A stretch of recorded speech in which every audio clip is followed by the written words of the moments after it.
Thank you.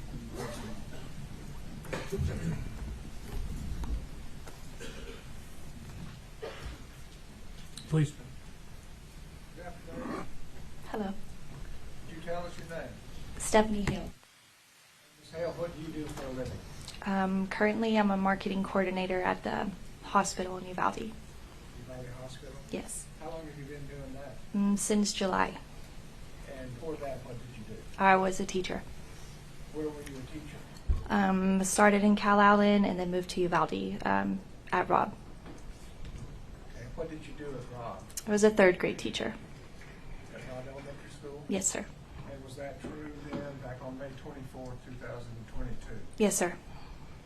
Could you just tell us what that morning was like? What were y'all doing? We had awards in the morning, and then we went back to the classroom, and it was a pretty relaxed day.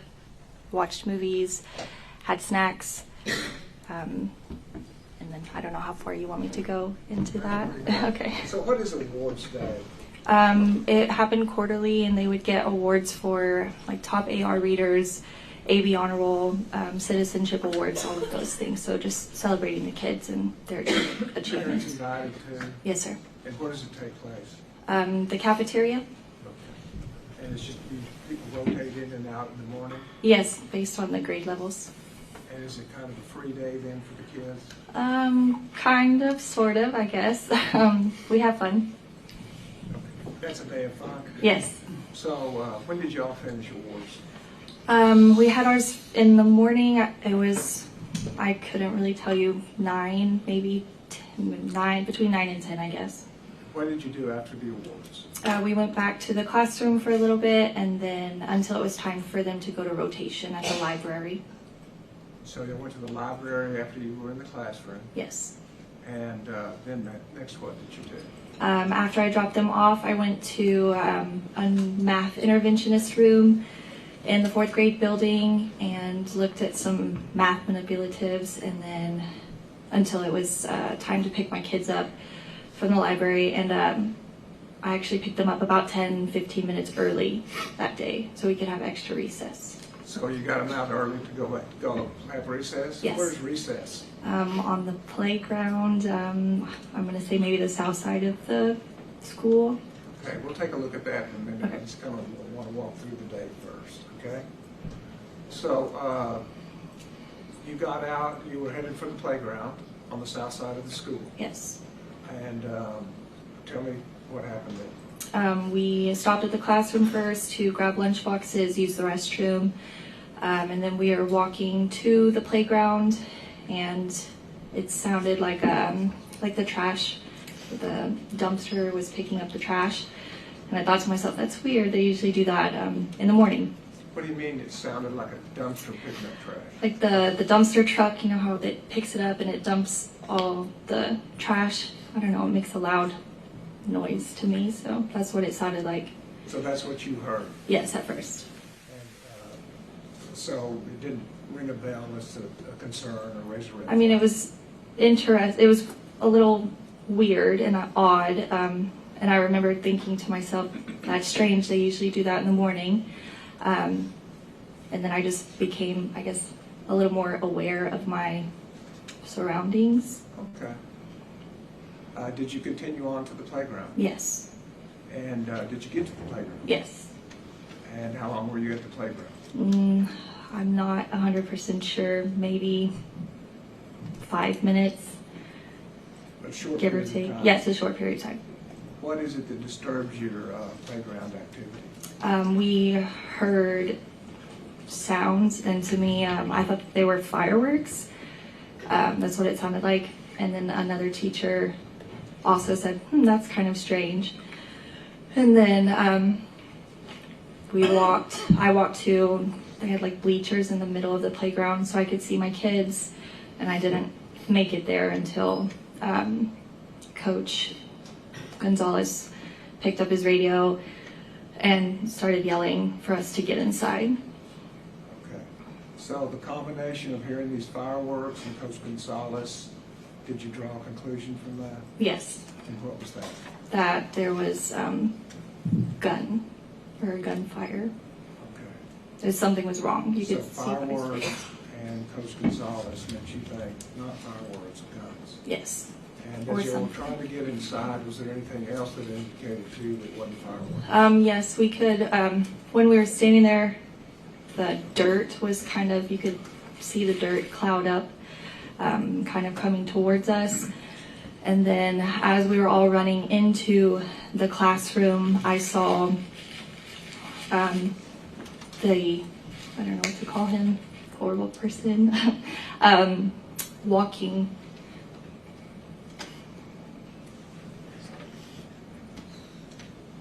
Just take your time, we can hold on.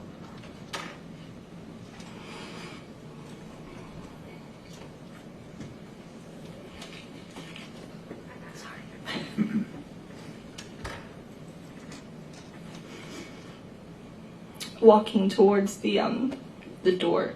Can you describe him for us? He had all black, long hair, and a gun. You saw a gun? Can you describe that for us? I mean, I'm not really a gun person, but it's long and black, so. And about this dirt being, would you say plowed up? I need to understand that a little better. Like I don't know if you drop something in dirt or sand, I guess, and it kind of makes a cloud, and then I don't know how else to explain it. Okay, and did you see one of those clouds or more than one? More than one. More than one. And so how many children did you have with you? In my personal class, or all together? Good question. Let's start with your class. At the time, I wasn't 100% sure, but I think there was about 10 to 12 students. With you? Yes, the rest had left. And there was another class out there? There were several other classes on the playground. At the time this puffing of dirt was going on? Yes. Do they all allowed to intermix then for that period Yes. of time? Okay. So the coach has given you instructions, you've had your own confirmations, you actually see somebody with a gun. Pretty stressful? Yes. Did it prevent you from acting? No. What did you do? I yelled to the kids to get in the classrooms. The second grade teachers had opened their doors to let us in. And I went to the first classroom and I stood outside the door to make sure everybody had gotten off the playground. So you got through the door before all your kids did? Not all of them, but yes.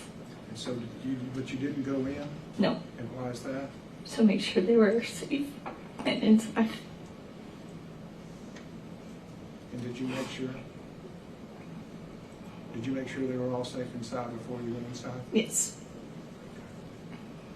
And so when you went inside, what did you do?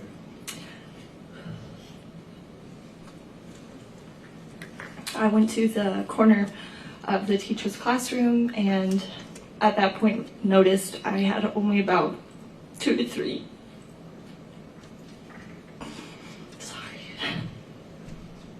Of my own students in there, and so realized that they were kind of spread out into other classrooms. And then, Did that cause concern for you? Tell me about that. I mean, you just worry, and I mean, I know that they were all in a classroom, but not knowing where or who they were with was concerning because they weren't with me. So what did you do? We sat there for a little bit and you could see we just kind of waited and tried to keep the kids calm. So we'd gone into a second grade classroom and a few of them were struggling to stay quiet. And what's the idea of staying quiet? Don't talk, don't move, be still. Is that part of the training that y'all had? Yes. You had training to stay quiet under what situations? They just a lockdown. A lockdown? Just would you go through with us then what a lockdown is and what you do? So it's lock lights out of sight, you lock your doors, which should be, and then you turn the lights off and you're out of sight. You go somewhere in your classroom that is away from windows, doors, hidden as best you can. And is that school-wide? Yes. So in the lockdown, if you go in any room, according to the lockdown procedures, the kids are going to be away from the door and away from the windows. Yes. In the dark. Yes. And quiet. Yes.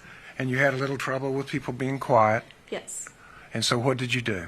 I army crawled around the floor under these second graders' desk, and I did breathing with them. You go trace your hand and you breathe in and out as you go up and down your fingers. So I did that to 2 students, help them calm as best they could.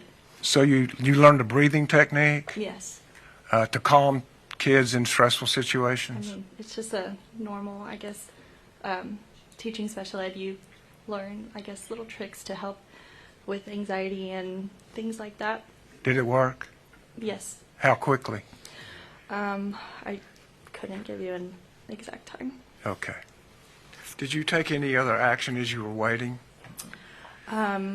Yes, at one point the teacher, and I don't know her name, I feel so horrible, but I don't know her name. She had brought me a pair of scissors, and then there was another teacher in there. I don't know if I'm allowed to say her name.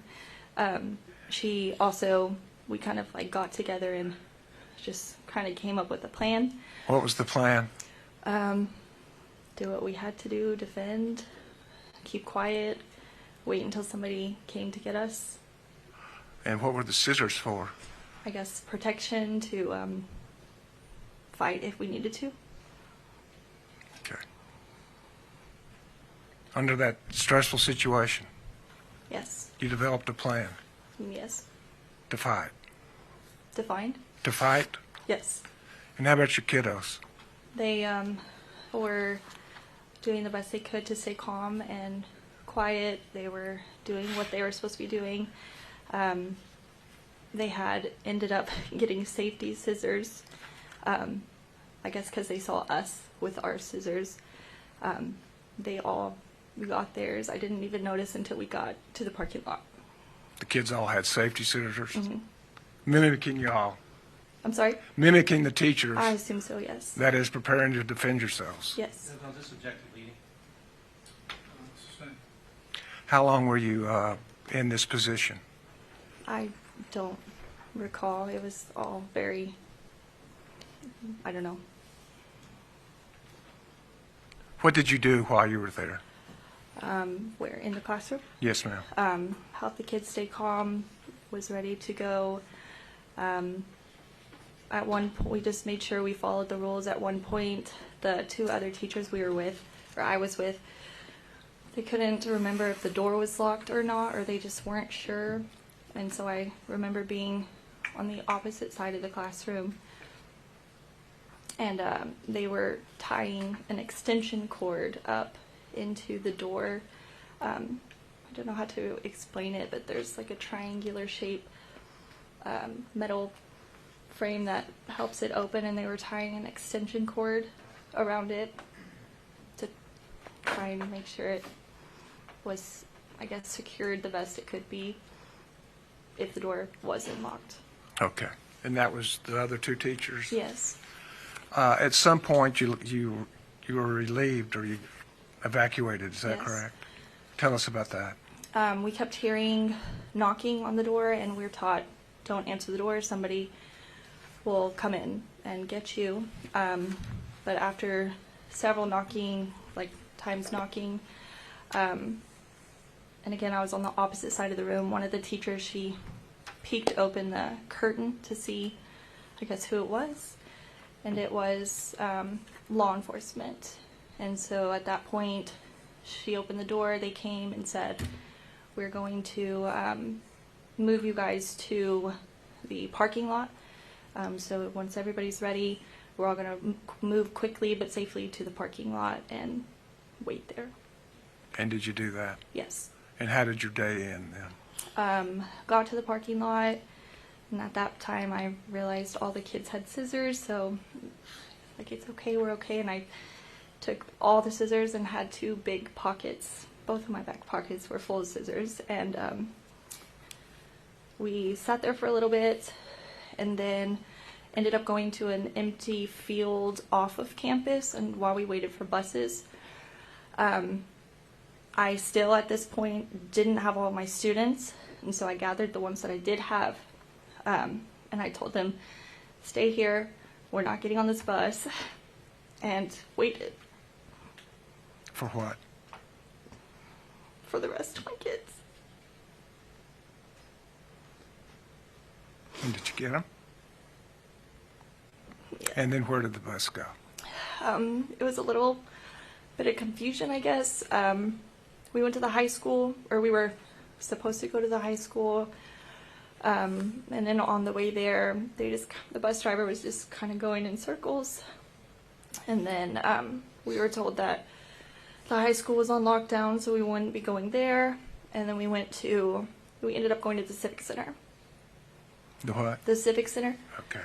And is that where the kids were reunited with their Yes. parents? Okay. Thank you. We've gone through your day, and I want to just kind of go through so we have an idea of where all of this occurred. Okay?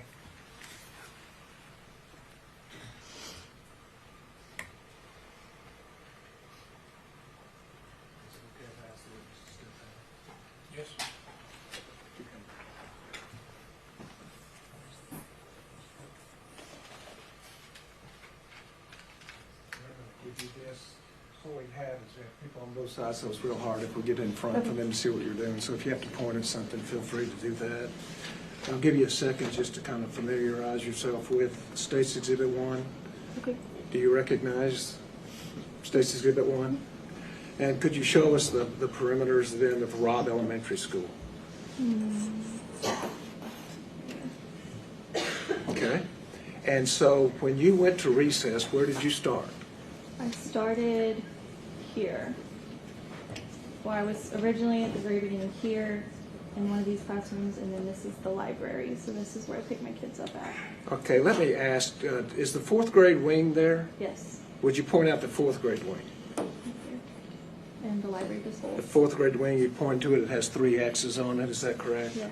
And then there's a building north of that, or is it still part of the 4th grade It's wing? connected. Excuse It's part of it. It's connected. Okay, and then so y'all had been in the library? Yes. Is it still somewhat part of the 4th grade It wing? is in here. It's right here at the other entrance. And you have to speak up a I'm little, sorry, because at now the you're other facing entrance. this way. So the library is where y'all had been, Yes. and then where did you go? We walked, my classroom was on this wing right here, so we stopped. Is that the second wing from the top? Yes, it's wing B. So here's the main office parts, and then here's wing B. So we walked down this little sidewalk, went to the classroom, dropped stuff off, got our lunch boxes, and then followed the sidewalk all the way down. And it was about here that I heard the dumpster, what I thought was a dumpster. And then this is the playground. This is where we ended up at. At that playground? Yeah, and it's like this entire thing. And is there another building right there at the bottom of the photograph that you were talking about? Down here? Right here? That's the pavilion, the PE pavilion where they have the basketball court and where the kids... Pavilion or pagoda? Pavilion, I guess. Okay. You call it a pavilion. And so where were the kids playing? They were scattered throughout this entire area. There's several different pieces of equipment. They had, there was just tons for them to do, so they were spread out all through here. All through and even behind the pavilion? Oh, not this far. I would say they probably stop about here. To the right, if I'm facing it? Yes. Okay, so could we go back then to where the Hillcrest Funeral Home is? It's over here. Right here? Yes. So from this position, what would be the line of sight to the pavilion?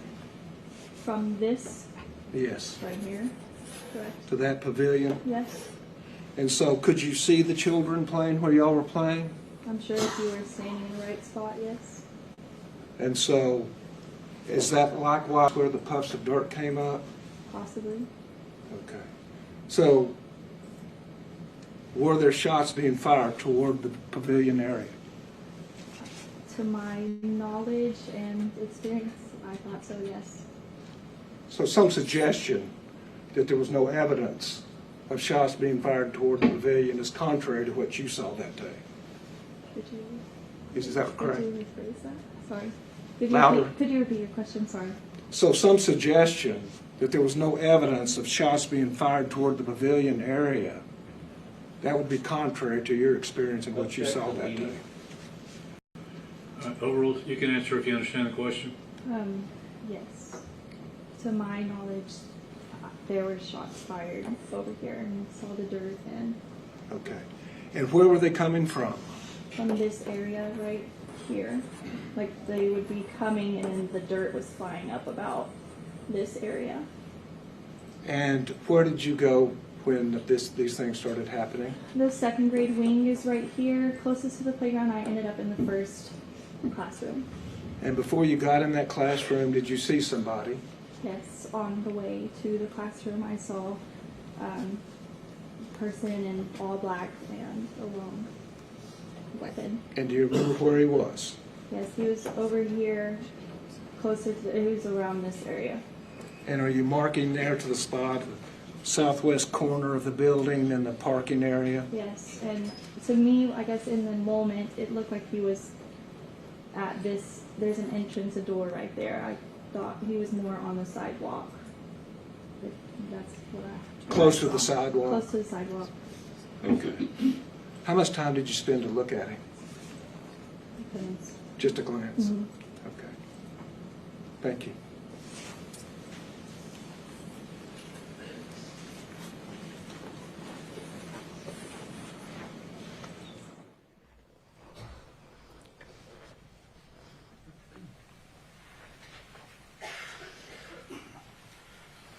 Ask the witness.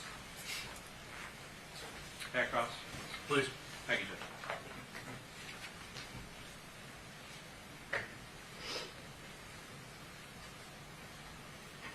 Hi, Ms. Hale. Hi, my name is Jason Dawes. I represent Adrian, and I guess I want to say first, I know that testifying and thinking about this stuff is hard. I can tell. I can see it. I think we all can see it. And nobody blames you for that because you went through a lot. And, I mean, all y'all out there went through a lot that day. Okay, so I say that to say I'm not asking these questions to make you relive that, to hurt you anymore. But do you understand it's important? I need to go through some of these things because we are in this case and they have made allegations against my client, so we need to talk about that, okay? Yes. Okay. So they kind of, Mr. Turner walked you through what was going on that day. I think one of the things you said was that you had your kids in library, and just so that I know, and I felt like, just so that I can understand exactly what, you would take them to the library, drop them off, then where would you go? Typically we would have, we would all meet as a grade level team, but since it was a fun day, I guess, award day, we didn't have to meet. So that day I went into the math interventionist room. I want to say it was like room 132. And we spent time looking through her manipulatives because she was going to retire and I was going to take some from her. Right. And I think you said that in your statement. You said manipulative. Yes.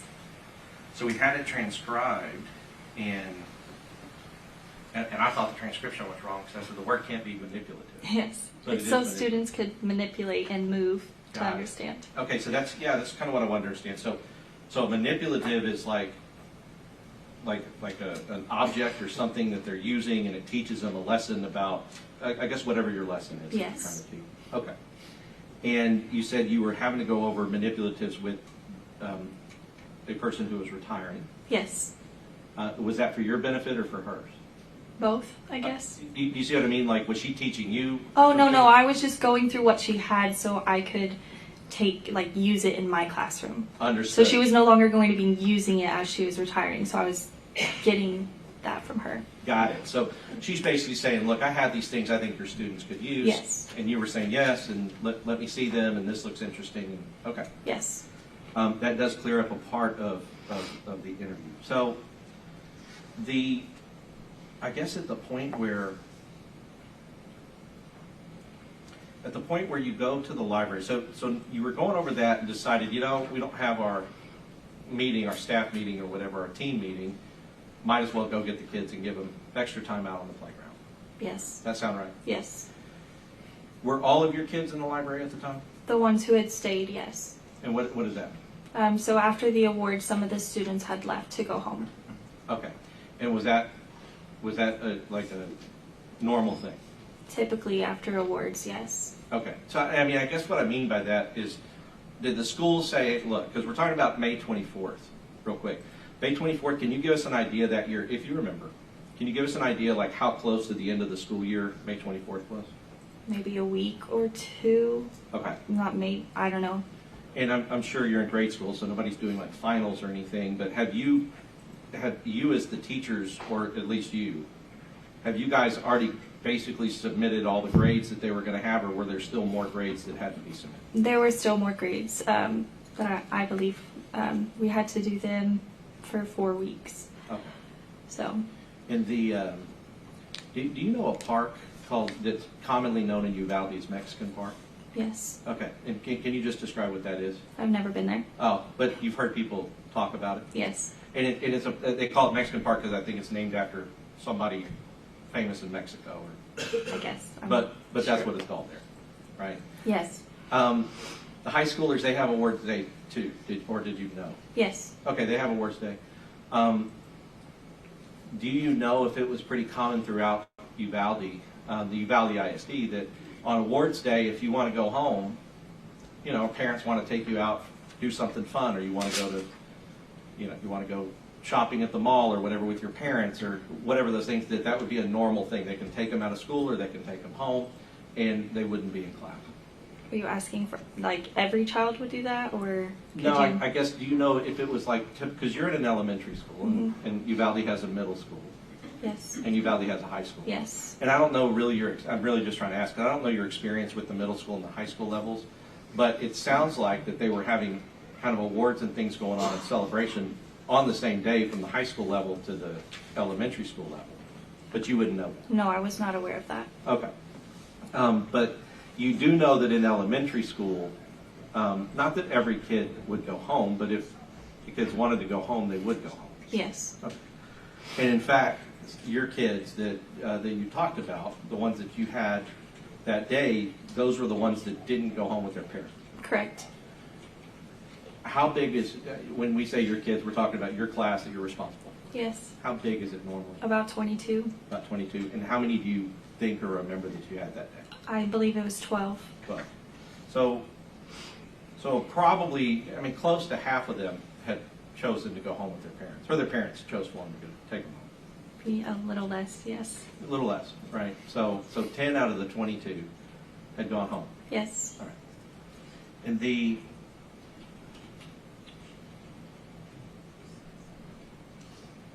have you been a teacher anywhere else? Oh, you said Cal Allen. Cal Allen. When you're at Cal Allen, was there something kind of a similar practice? Yes. Right. Is it pretty common that, when you have the fun day or whatever, kids go home, and then some kids who stay watch movies, right, in the classroom, and just generally maybe get more time at recess, a lot of different things like that on a day like that? I guess, yes. Right. And I'll tell you this, it'll seem like I'm asking you questions and you don't know why I'm asking them, because what the relevance is to you. But I'm not asking them, I guess I'm not trying to ask them to bother you with it. Do you understand? But I really just want to know, because I don't know. You're the teacher, you're the first teacher that we've heard from here, and I want to know from you what that policy, or kind of what that practice was on that day. You understand? Yes. As far as that goes. So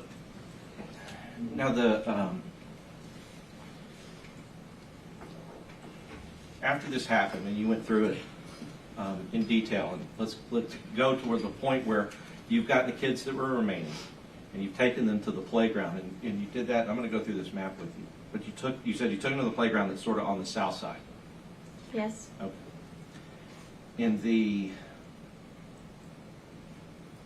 And you said as you were on the way, you found or you heard something that sounded like a dumpster picking up the trash. Yes. Do you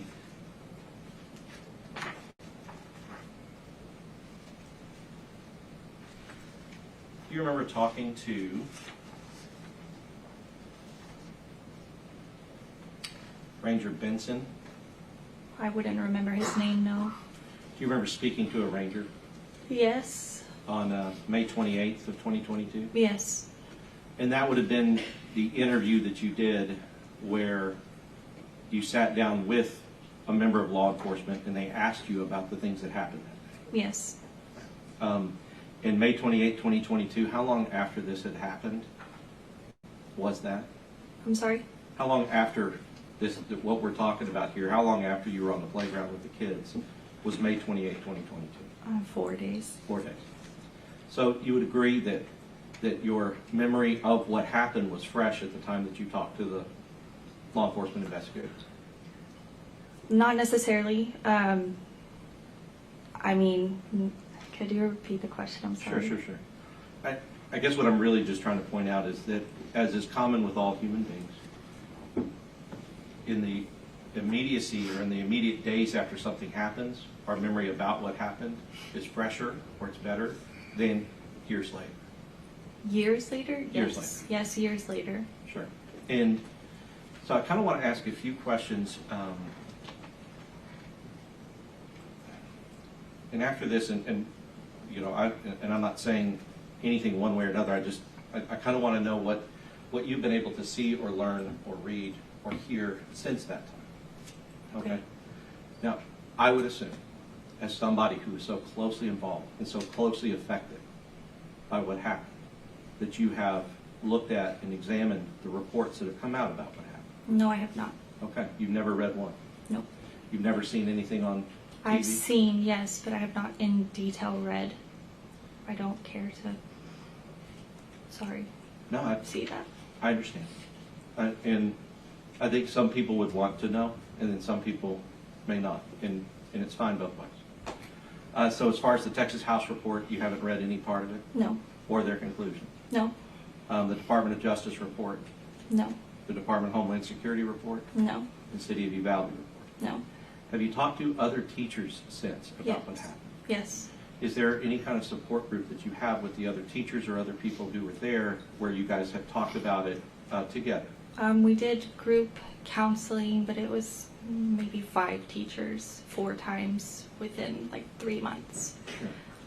And of course, like I said, I'm not asking these questions because there's anything wrong with that. I'm glad that whatever communications that you've needed to do, you've been able to do. But I want to go back to the interview. Because in the interview, do you remember talking in the interview, and do you remember the ranger asking you what happened, what you witnessed and what you saw? I mean, it was a while ago, so I don't really remember the interview. I just remember where it was at. Okay. And I guess what I mean is, did you understand that the purpose of him interviewing you is to ask you what happened on that day and what you witnessed?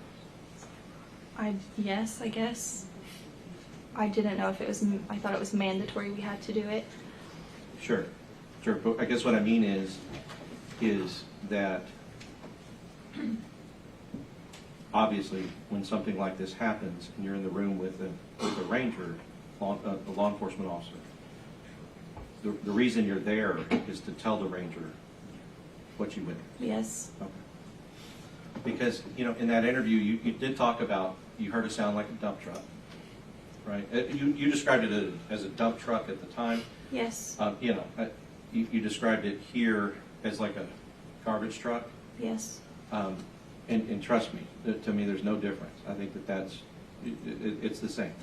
And what you're what you're describing, I don't know, everybody's probably heard it, and I just wanted to clarify. What you're describing as part of the sound is like whenever it kind of takes up and dumps and like slams it back down and boom, boom, like Yes. that kind of sound. Mm-hmm. And was that a common sound for you to hear on the playground? I know you said it was weird for the time, but is that a common sound for you to hear on the playground at Uvalde or at Robb Elementary School? At least once or twice a week, yes. Okay. So do you know what dumpster would have been being emptied, or you just remember hearing that sound? I just remember hearing the sound. All right. And so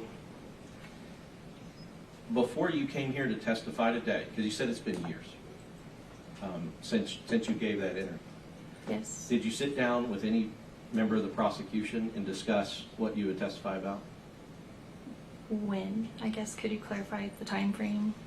Sure. I guess at any time after this event occurred, but before you came here to testify today? Yes. Okay, which is, there's nothing wrong with that. Okay. But what I'm trying to do, yeah, it's fine.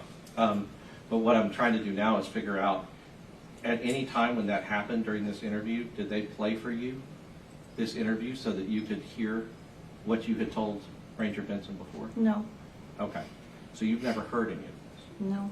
So I have some questions. Well, you were there and present when you did the interview, but nobody's ever played it back. No. Because during that interview, you described going into the classroom and that you described the scissors, as you described for us today. But during that interview, 4 days after this happened, you never told Ranger Benson that you had seen anybody matching the description of black, wearing all black and long hair. Okay. I mean, I don't know. I don't remember. Okay.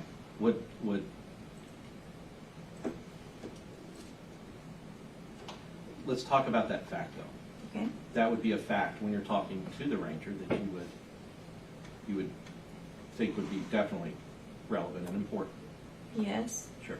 And I'm not trying to get on you, but that's why I said the reason I have to ask these questions is because I think, and I think the prosecution will agree with me, the things you're testifying to here today are not the things that you said to the ranger at the time. Did you know that? I'm sorry? Did you know that? No, I don't remember what. Okay. Do you remember telling the ranger that the only way you found out there was an active shooter was your husband called you while you were in that classroom? He did not call me. Did he text you? We were texting, yes, and he didn't tell me that there was an active shooter. He just told me to stay inside and be safe. Okay. So if you had told the ranger at the time that your husband was the one that told you there was an active shooter, could your memory have just be different now? I guess, maybe. Did you know, I guess, or do you remember, when you talked to the ranger, you never told the ranger that you saw clouds of dust coming up from the schoolyard? I believe that I did, Okay. because I remember telling my family what had happened that day. And do not get me wrong, anybody who goes through a traumatic event remembers differently at different times. I understand that. But you would agree, though, that that would be a significant fact, just as if, just also as seeing somebody with a gun, yes, wearing all black and long hair on the south side of the building. yes.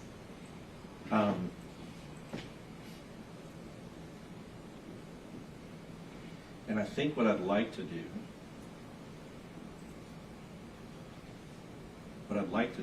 is I'd like to ask you to review your statement about what you said to the ranger. Because it seems to me like the stuff that you do not remember saying to him, that if you were able to review your statement, that would refresh your memory. Do you agree with that? Possibly. About what you said to him. If you watched what you said to him, it would refresh your memory about what you said to him. Well, yes, obviously. Sure. Your Honor, I'd like to do that. I have no objection, it's just not in front of the jury, is the way that works. I understand. I understand. I'd like to have an opportunity to have her review her statement so that I can I can do a cross-examination that How long is it, I mean, what is it? Maybe 10 minutes, 15 minutes. it? All right, well, ladies and gentlemen of the jury, if you want to take a 10-minute break, we'll bring you back out shortly. So, would everyone rise for the jury?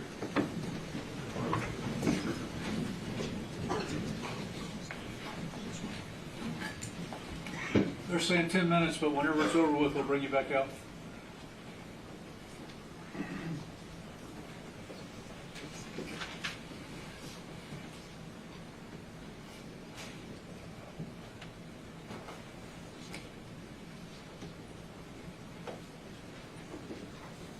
Okay, you can be seated in the courtroom. You'll have it. Your Honor, may I Teed up. May I approach the witness? Yeah. Yep. And do you need water or anything before we? Okay. That's what I'm gonna get her some. Okay. Here. Okay. Second.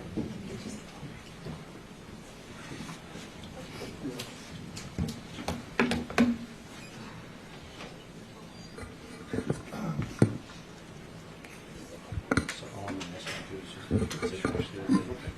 Just watch it. Watch your hand when you're done. That's it.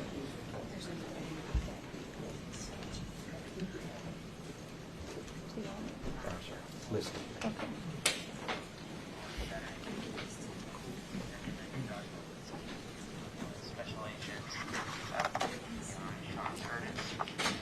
Okay, we ready to bring them in? Judge, actually, I do have just a few things I want to clarify on the record before they come in. Okay.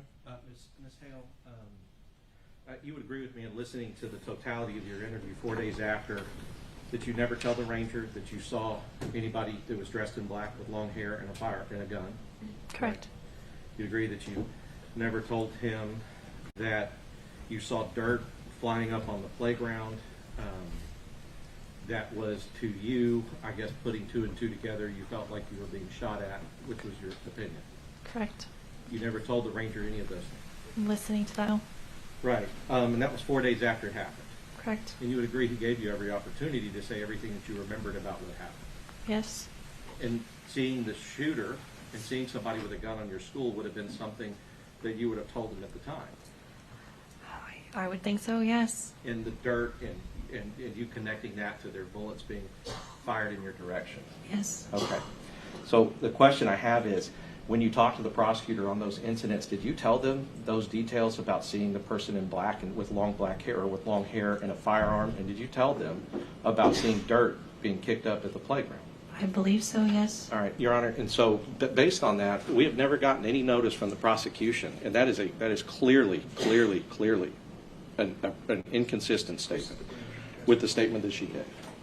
The prosecution has never provided us. This is clear under Brady. It's clear under Michael Morton that if this is the first time that I'm hearing of this in a trial of this magnitude is when she testified on the stand about it. And so if she did report these things to the prosecution, we were entitled to that to prepare for this. And this is a trial by ambush. Okay. Response? We're checking to see if it is indeed part of the grand jury testimony that was turned over to them. Okay.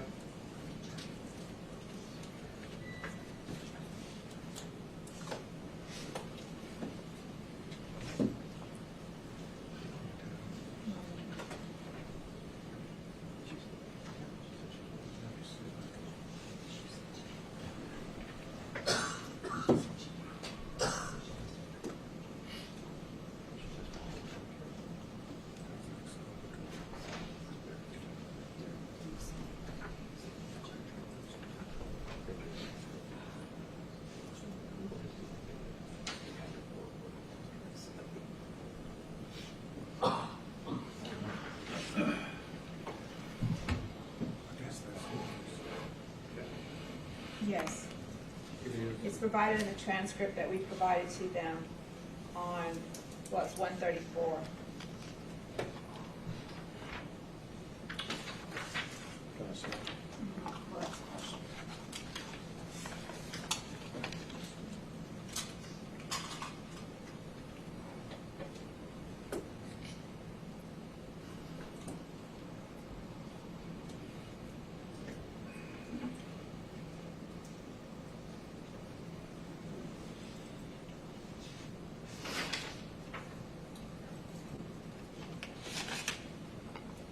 part, she talks about the extension cord. I agree that she said that before. I do not see in the I do see in the grand jury transcript there was talk about dirt flying up around the kids. I do not see where she described seeing a shooter, seeing a person with a gun matching the description of the shooter. And apparently she told the prosecution that before trial.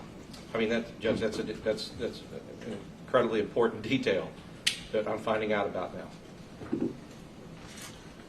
in front of the jury. And how's that Brady or exculpatory, Your Honor? Well, it's like insanely different. What I want to say is it is 180 degrees different than her prior testimony to the grand jury and her prior statement to the ranger, and it is of a matter of such importance because it has placed the gunman on the south side at the same place where my client was, where he responded to and where he went to, and so if this witness has told, and I understand witnesses testify, they remember things differently, but when the prosecution hears something that the witnesses remember differently than anything that we have, it's their obligation to provide that to us, because that would be what could be used for impeachment. But we provided with the grand jury testimony that had about the dirt, whether or not there was a man in black, they've already stipulated that there's a man in black that was there. I agree, but not at that location at that time. And this is a man dressed all in black, not just all in black, with long hair and a firearm and a gun. Like there was more than one man in black and a gun. But that's at the south end of Robb Elementary. The prosecution, I'm sure, is not trying to intentionally miss the point, which I'm sure that the court understands my point, which is it's not about who did the shooting. Of course, we all agree with that. But at what time, when and where and how, and what teachers had identified a shooter or had seen a shooter on campus? Well, the location is pretty important, Mr. Turner. Do we have anything that you show in your notes? You turn that over to them? About the man in black, no, Your Honor, I don't. Specifically the location at that particular time? Well, I guess the idea is the witness has testified that she told the state. Does the state acknowledge to the court that they were told that? I said, I believe so. Sorry. What? Yeah. I mean, the thing about it is that this woman was initially interviewed, in a very traumatic event. So there's going to be things that she remembers, for as time goes on. But I agree with Mr. Turner, that's not exculpatory. We all knew there, when saying to them, hey, there's a shooter, all black with a long rifle, is not information that they didn't already have throughout this case. In opening statement, they said that Melody Flores said the man that was in all black, but she got the gun wrong. So this is I think his new complaint information. is more to the location of the man in black in relationship to where his client was. I don't think she said anything about where his client was, first of all. She put Second of all, I think the testimony will be that Melody Flores saw him in the same spot that this woman has said it was. There's no new testimony there. There's no new evidence. There's nothing different than what they already know. She never told us the specific location that she saw him, about that south end of the door. She never told us that. Okay. So what are you asking for? Well,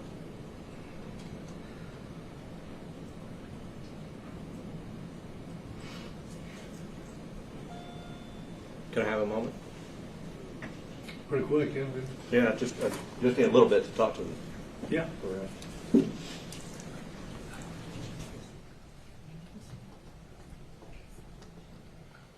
Before they ask for their remedy, we'll go ahead and ask your question. As far as the conversation you had with the prosecutors and the man in black, did you discuss, or do you have a firm memory that you discussed where he was, or did you simply discuss him and you saw the man in black? I don't remember. Are you talking like during the grand jury? During the grand jury, or when? No, when you talked to the prosecutors in preparation for trial. Oh, I don't remember, no. You don't remember? If I discussed the location, no.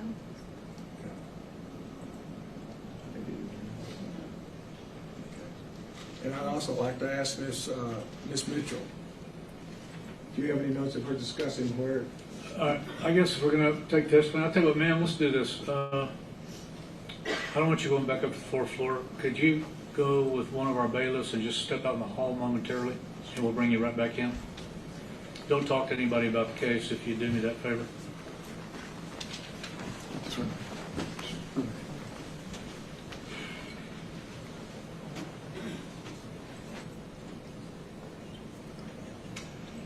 All right, Ms. Mitchell, you'd raise your right hand. You solemnly swear the evidence in the testimony given in the cause will be the truth, self you got?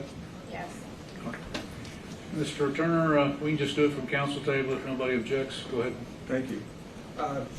Were you there and conducted an interview with Stephanie Hare?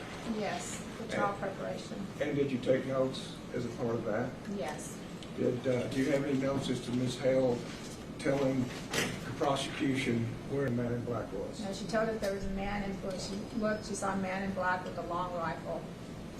But she didn't tell us that he was specifically at that location at the south end on the sidewalk. She did say. Thank you. And I'd also call Mr. Garza, Your Honor. Oh, I'm sorry, pass the witness. Yeah, but clarify for me, what was in the grand jury testimony that you did disclose? That there was dirt flying up. Okay, all right. Yeah. Question? Ms. Mitchell, the notes that you're referring to, on what date was that interview done? I have to go back to my calendar. It was sometime in mid-December. Of? It was right before Christmas. Of 2025? Yes. Were you the only prosecutor present at that interview? No, it was me, Mr. Garza, and Mr. Turner. All right. And you were conducting the interview? No, Mr. Turner was. And in that interview, the witness that we're referring to told you she saw a man dressed in black with long hair and a long rifle. Right. All right. And you noted that she had never said that before at the time that she said that. I didn't note that. I just, Well, we're prepping her, so I can't say that I specifically noted that. but I mean, you in just the preparation, you would have noted that a fact like that an additional person seeing the shooter at the time before the shooter entered the building outside, you would have noted that as a significant fact. You would agree with that? I would say that he was seen by several people. So one other witness saying they saw him, such as Ms. Flores, or, was part of that. All right, but I guess what I'm saying is that whether or not he was seen, you understand and know that not only is location important, but time is important. Where the shooter is at a certain time, you note that that is an important detail. That is an important detail, but I wouldn't say that I was, at the time, had dissected the time frame with her to the point that it was so significant that it stood out to me.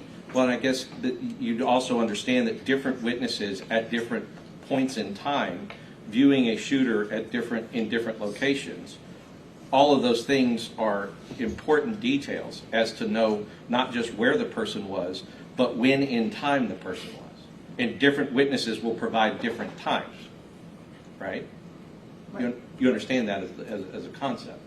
Right, I understand that. And I'm not talking down to you, I'm just trying to make sure that, I know you understand it. I just want to make sure that it's clear on the record. And so, because this focus on whether or not she talked about the location, if that's the first time that she ever said location, and it just happened to be the location in trial that is where our client was, and now she's put the shooter on the south side of the building, on the sidewalk, looking like he's going into the building on the south side in trial today. Are you saying she never said that to you before? In your notes?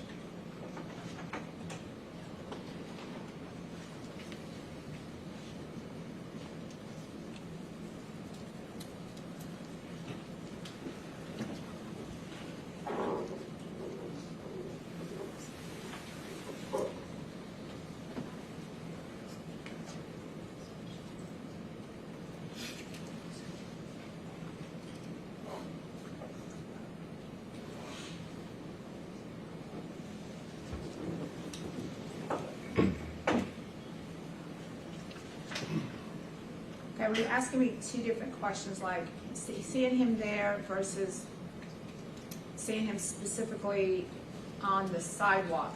The term "the sidewalk" today caught me off guard because I had never heard that before. Had you ever heard her say that she had seen him either going into the south side of the building or approaching the south door? No. Did she ever tell you that he was on the south side of the building? No. So nothing in your notes. Now, No. Like I okay, said, so here's my question. At a time when you're talking to a witness and for the first time they're telling you that they saw the shooter, neither prosecutor or anyone in the room thought to ask her, where did you see the shooter? That wasn't a question that came up in anybody's mind to ask her where the shooter was? You know, you're getting very nitpicky. Let me tell you something. When we were prepping these witnesses, I was running a law office, and so I was in and out of interviews. So I can't say that she said that and I, like, oh my God. You know, it wasn't that type of reaction for me. So that's the best I can say. I guess I know, but as a person present in the interview, I mean, this is who. What I can say is today when she said that he was on the south end, I was surprised. That's what I can say. And we were too, or that she saw him at all. But you were not surprised though when she testified that she had seen him. No, because she said that she had seen him. She said that during trial prep. And so, what she had seen is a guy with long hair with a gun.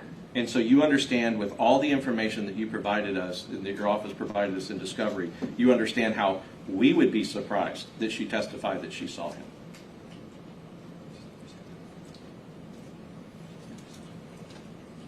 No, because I would assume that y'all knew that, given everything, given all the information that's been provided to y'all, that y'all would know that he's, the testimony, the evidence is that he's on that south end of that building shooting into room 102, right? And so if he's at 102, that's the farthest room on that end, on that south end, then somebody's going to see him because there's casings from that room. But somebody is going to see him versus a person in a particular place at a particular time saw him has a lot of relevance. It's a whole different thing. And you would agree with that. That's why I was asking that question. Place and time are both important considerations when we're talking about Adrian Gonzales' conduct. What he saw, what he could see, what he could know, what others knew. Those are all important considerations. But we already have other witnesses that say that he was, that the shooter was seen at the south end of the building. Right, and we you would. have other witnesses. Okay, and so I didn't think that that would be a surprise to y'all. Well, let me ask you this. So you say you have other witnesses that will say that. And now you have provided, you would agree, you have provided a witness that will corroborate those other witnesses, right? And make those other witnesses seem more credible instead of their testimony standing alone. Right? Right. Okay. And so that would be an important thing for us to know before we started this trial. And to know when you knew it. You would agree with him. I would agree that you should, that was already known, that was out there. Well, I don't understand why it's a surprise to you. Because you didn't report it when she told you that. That's why. Because you didn't turn it over when she told you that, and it was something she had never said before. And I think you will agree with me that has not been turned over by your office in any shape or form before. Well, I would agree with you that I so asked you to come to my office and review our file. That was on the record. I said, I want you to come look through our complete file to make sure that you have everything. And that was agreed to, but then I was never contacted. So I did make our file available on the record before trial. And you understand the prosecutor's obligation is not on the defense. The prosecutor's obligation belongs solely to the prosecutor. But I wanted to make sure that this is tons of evidence. I wanted to make sure y'all had everything. You know, made our discovery portal available. We gave y'all a server. I wanted to make sure y'all had everything. So I did make that available. I'll pass the witness. I had a few follow-up questions on timing, if I may. Ms. Mitchell, to start with, there are casings not only in front of 102, but also south of that. Is that correct? Yes. And those casings are not attributable to anybody other than the shooter, is that correct? That's right. And both pictures and statements have been given as to that. Is Yes. that correct? And as far as timing, the only timing this witness has said is when she heard firecrackers, she headed to her building and saw the defendant. I mean, the gun, is that correct? Right. Did she say anything about Adrian Gonzales being there or not being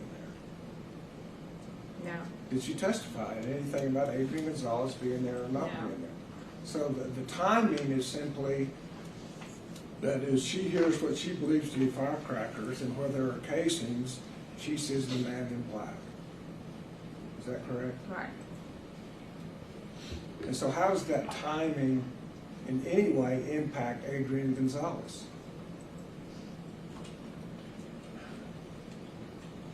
I mean, it's speculation in that sense, because she can't know our defensive strategy or what we're doing. But it's pretty clear, Judge, it's pretty clear that we have these things down to the second. Prosecution presented the things in a big blurb. We have it to the second, and the second matters, and every second matters. And so timing is important to the defense strategy. I'll just represent to the court. I don't need Ms. Mitchell to testify about how important it is to my We have the strategy. timing of when every shot was fired, including the shots at the south end, Your Honor. Okay. We do have exact. Well, let's finish up the evidence that you want. Did you have any other questions with Ms. Mitchell? Any other questions? No, Your Honor. Okay, did you have any other follow-up cross of Ms. Mitchell on? I'd ask you to examine her records in camera, or her notes in camera, to find out if that's Did the you case. want to call Garza or not? Yes. Okay, let's finish the evidence. All right. You solemnly swear the evidence in the testimony given the cause to be the truth, self you got. I did. Go ahead. Yeah, let's do it for the witness stand. You're a little far away.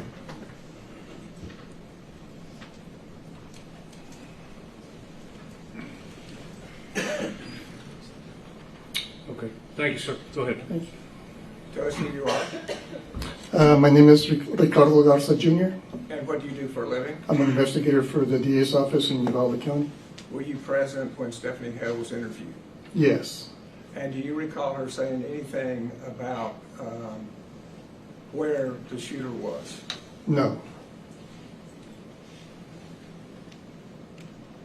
Do you recall her saying that the shooter was in black? Yes.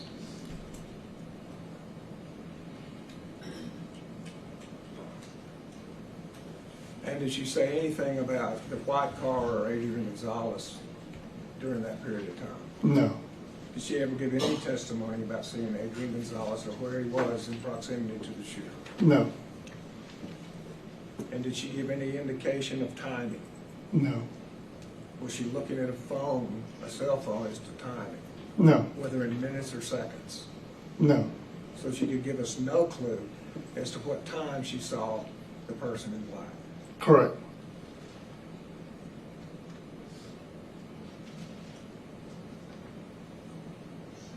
As the witness. Investigator, so I guess first and foremost, you would be willing to get on the stand and testify that the witness, and she testified, had never said before that this person was on the south side. I don't recall her saying that. Well, that's different than what you testified to, which is that she did not. Well, she did not. Okay.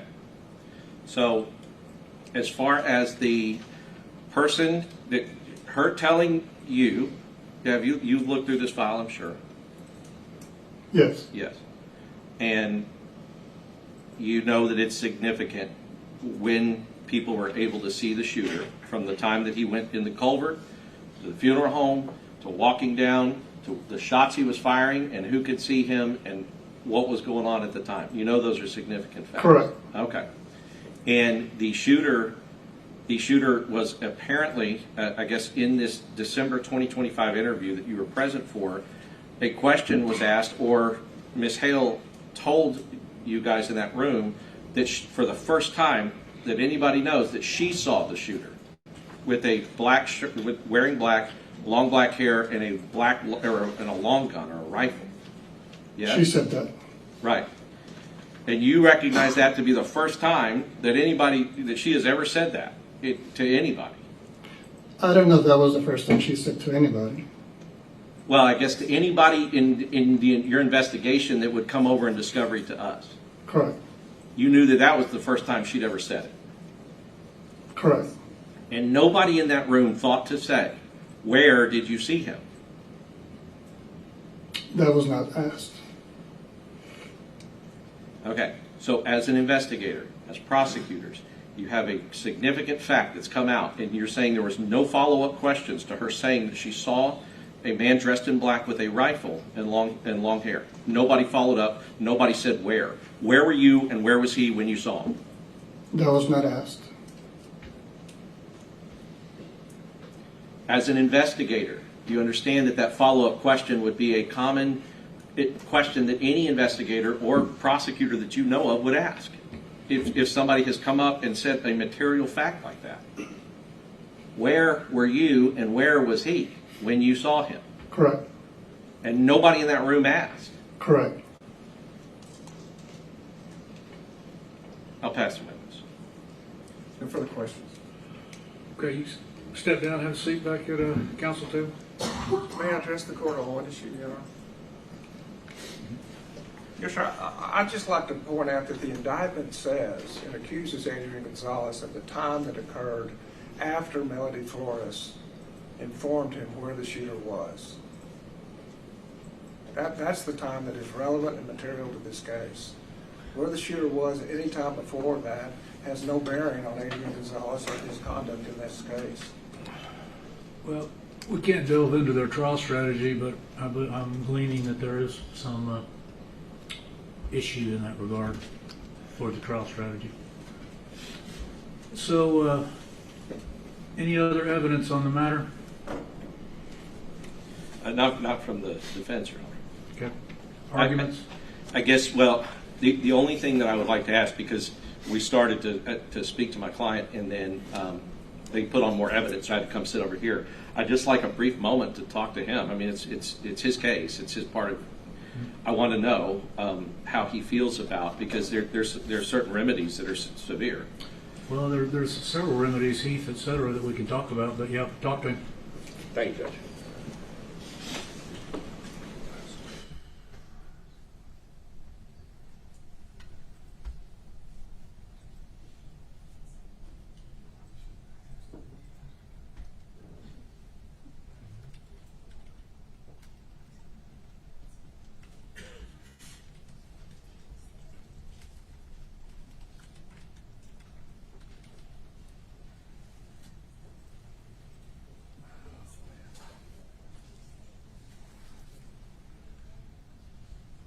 You want to tell them we're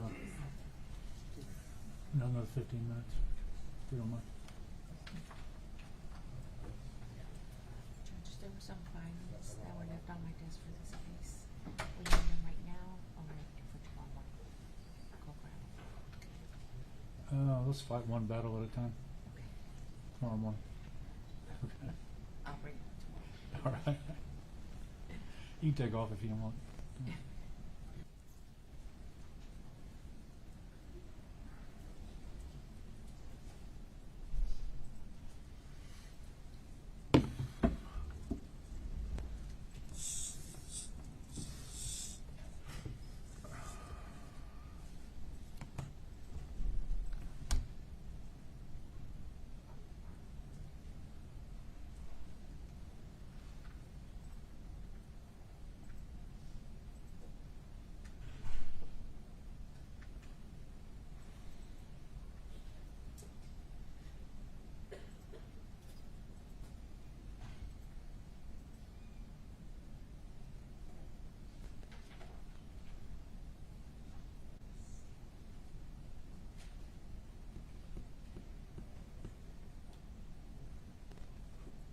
Mr. Goss, would y'all approach the bench real quick? I'm going to and then I'm going to excuse the jury.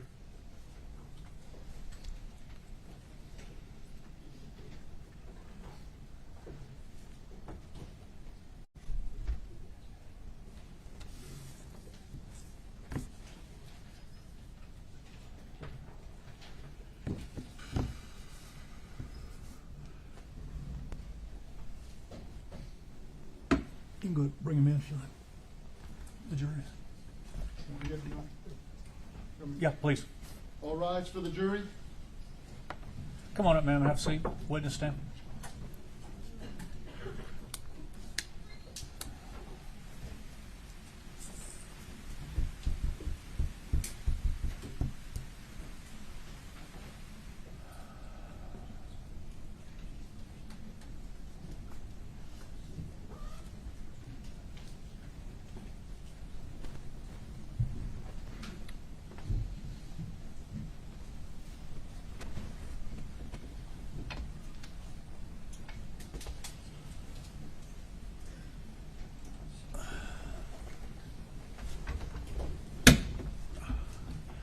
Okay, please be seated in the courtroom.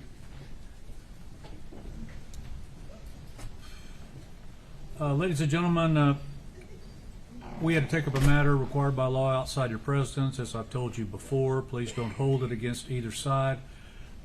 We need to, because of issues that arose during that hearing, we're already going to have to quit tomorrow for the medical appointment at noon or 1 o'clock. So we were not going to be here in the afternoon.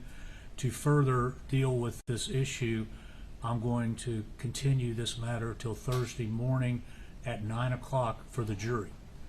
We will be here tomorrow dealing with a matter outside your presence, but I'm continuing the jury until 9 a.m.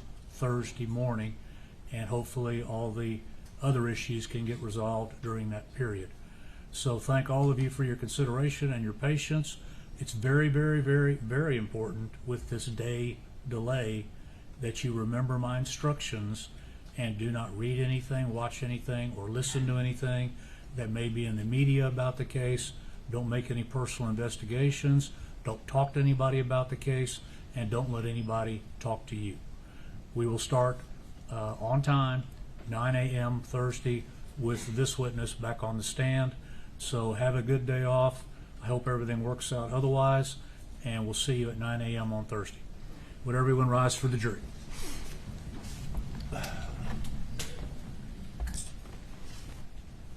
You're excused for the evening. Thank you all very much.